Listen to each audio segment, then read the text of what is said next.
Okay, ambient outdoor temperature sensor. For starters, it's got nothing to do with that little nipple there on the wing mirror. Nothing to do with that at all. So don't think it is. This is it here.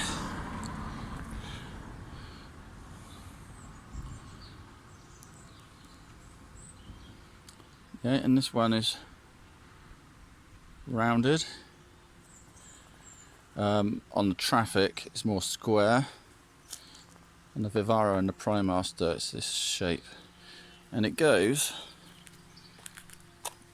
under there. So we're going to get under there and have a look.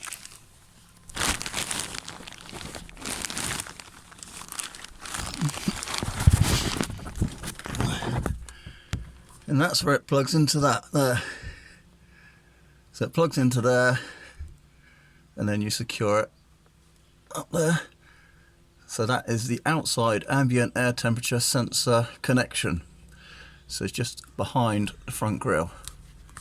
Hope that helps people out there.